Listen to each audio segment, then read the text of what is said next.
Good afternoon, everybody. It's a real pleasure to welcome you to a series of conversation that I'm leading on during Black History Month. We have started these conversations because we find it is so important to open up the conversations about our relationship to history, what we include and what we exclude, and really make sure that we all understand each other better. And today I am welcoming Renée Jacobs, a local project manager who set up the website Be in Bath, a networking support and social group for professionals from unrepresented backgrounds in Bath and the surrounding area. Renée, it's a real pleasure to sort of take up the conversation where we left it a few months ago. Tell us a little bit about yourself.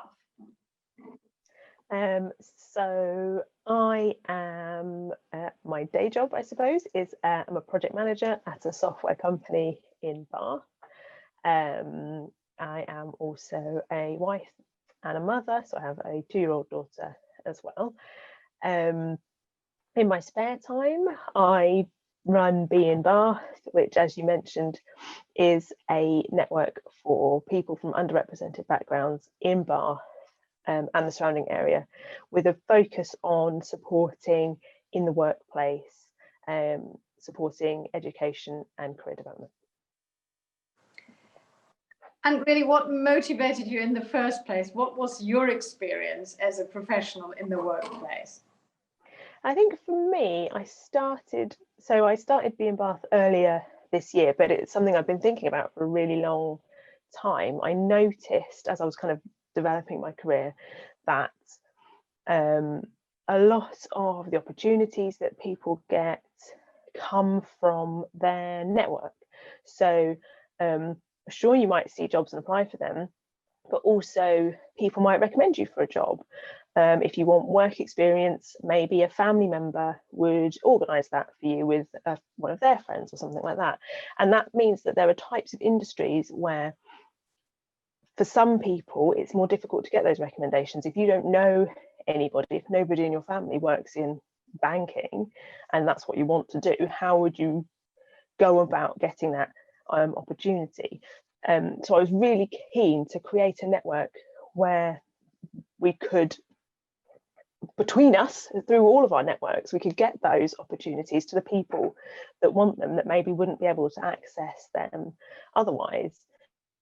And then in addition, kind of later in my career, I started working with, so I started as an executive assistant. When I was working with C-level people on boards, I realised there was a real lack of diversity in boards and in C-levels in companies. And so in having conversations with people at those levels, it becomes really apparent that it's difficult to make people think about entering, nobody when they're 20 thinks, oh, I want to be the CEO of a company, or hardly anybody thinks that. So to start having those conversations and those thoughts so that people can realise those opportunities that are available to them, so that when you are in your, 40s or 50s or whenever you might become a C-level person or a board member, you've already been thinking about that. You've been preparing yourself for that throughout your career. So that's really what I'm hoping to achieve. And I think you're so right. As much as we probably all hope that in theory, people get into jobs or get the entry through just the sheer facts of what they have achieved at school and their own performance. We know that networks are just so important. A little bit of a good work here or there, but also as you pointed out, even more importantly, that people consider that something is for them.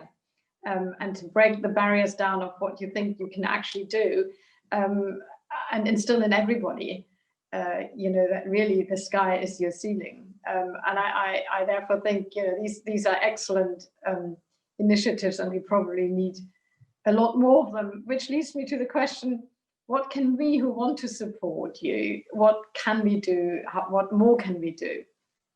I think it's, if you are a local Bath person, get in touch.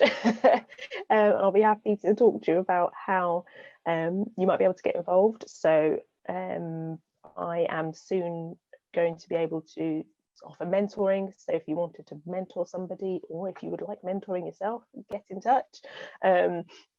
If you have a particular area of expertise that you think is useful, that you want to share, that's really great. I think for people who maybe are less local, if you own a business, if you're recruiting people for a job, if you have opportunities, really think about how you can reach people that you wouldn't otherwise reach.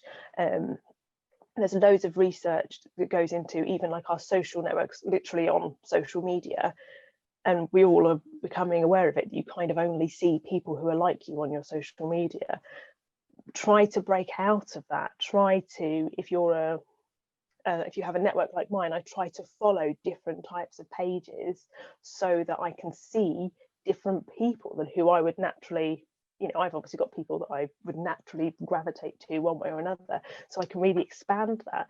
And that's something we all need to start doing, and just even moving like a really small amount out of your comfort zone. It doesn't have to be huge, but like just a tiny step will expand your network, and you might become aware of how you can help more people, or even if you think you need help yourself, you might become aware of different initiatives that are available. I think mentoring is always such a rewarding opportunity. So before we move on to Black History Month, can you just tell us how to get in touch with you? Yes, so you can go on the website, which is www.bib-network.org, and then there's a contact us button, or on Instagram or Facebook, if you search for B, that's the letter B, and an underscore, and then in Bath, my social media pages will come up and I will respond to you. Wonderful. So let's move on then to Black History Month. What are your thoughts on Black History Month? I think I'm quite conflicted about it, I have to be honest. So on the one hand, it's really great to have this opportunity to find out about loads of Black history, cool and interesting things that have happened in the past, people who've made a huge impact on the world. And if you do follow me on social media or anything, you'll see that I have been getting involved in some local initiatives in Bath, for example, with Fairfield House, what they're doing for Black History Month. But I think that we need to, it's beyond time really, but we need to start expanding it outside of a month. It's, Black history happens all the time. People are Black every day of the year. It's not just for a month. So how can we start to just make talking about the achievements of Black people all of the time? How can we make that normal? It can become, if you're a brand or an organization, you can go, okay, we're just going to do this for October and then we can forget about it. Maybe that's how you feel, but it shouldn't be like that. You should be, it's like I kind of said with expanding our networks, we should all be looking at how we can just take little steps to talk about different types of people, to show different models that look differently if you were a fashion brand, to have different people talking on your TV show. All of that should be something we're doing throughout the year, to make it really normal to see that Black people's achievements, just like it's normal to see white people's achievements. Are you really saying this is a bit of tokenism? And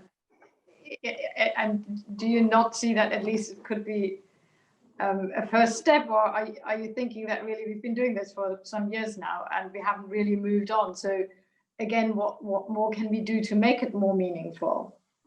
I think there's a risk of it becoming tokenistic. I wouldn't say that everybody who is doing something for Black History Month is performative in any way, but I think there's a real risk of that, and I think you can see that in some, if you're very active on social media, you can see some brands, if you look at their Instagram feed, for example, it will be all white people, and then for October they'll have some Black people, and then it'll go all back to just being all white people again. That's just tokenism, that you aren't trying to change anything. So I think it's good in that it allows us to have these types of conversations. I think it's a good first step, but I think we all need to look at what we're doing to go beyond that first step, and how we can normalize talking about different people, showing different people, throughout the year. I think that's kind of the next step that we're probably, I think we're ready for it as a country. We're not, it's been, I think this year has been transformative for us as a country maybe, and we're starting to be ready to take the next step, and people are thinking about what that could look like. Well, on that very positive note, I hope you're right. I really want to do my bit. Let's keep the conversation going. Thank you so much for your time. Thank you very much.